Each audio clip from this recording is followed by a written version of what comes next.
Excuse me, sir. Sir, what did you do to become wealthy? I actually roll burritos for a living. You roll burritos? I do. What do you mean? I'm the CEO of Chipotle Mexican Grill. You're the CEO of Chipotle? I am. Do you think I could interview you real quick? I go all over the world interviewing the most successful people for the younger generation. Can I get 1 minute with you for Sure. Yeah, let's do it. Is that okay? Yeah, of course. Did you come from a lot of money? I did not. So you didn't have rich parents? I grew up in very humble beginnings. How humble? My first job was at a McDonald's restaurant flipping burgers. My high school career, I spent washing dishes. We had to earn money. So you went from dishwasher to the CEO of one of the biggest companies in the world? Pretty much. How in the world does that happen? Come on.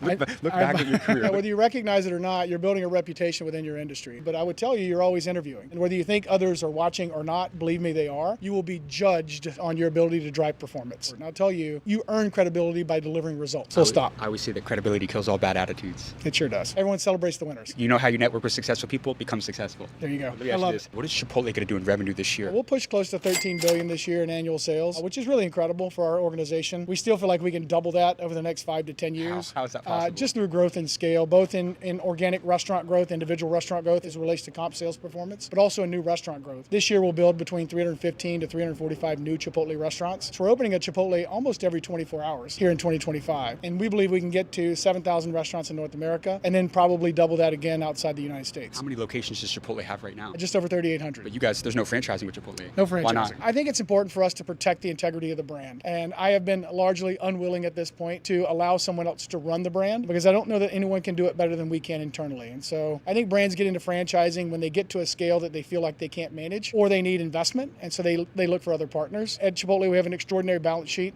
We call it a fortress balance sheet. We have just over $2 billion in cash or cash equivalents on the balance sheet with zero debt today. And we generate enough cash to continue to put cash in our reserves, do share buybacks quarterly, as well as support our own growth. What's the best advice you ever received from a mentor that business school won't teach somebody? And so there's a difference between responsibility and accountability. If you and I are both responsible for a task, who's accountable? No one. And so we talk about this idea in operations around who's accountable. Who's the one person that has to ensure that this job gets done? We may share responsibility, but one of us has to be accountable. You know they don't teach that in school, right? I know. You have another business analogy like that could help some people out? There's an old adage in this industry, you can't save your way to prosperity. And I would lean into this idea of abundance versus scarcity, meaning I continue to invest in the consumer experience, continue to invest in the team member experience, and that will always pay outsized dividends for you and your firm. You got amazing advice, my friend. Thank you. Thank you so much for your time. I appreciate you. Good to spend time with you guys. What's your name? Scott. Great to meet you. Yeah, good to meet you.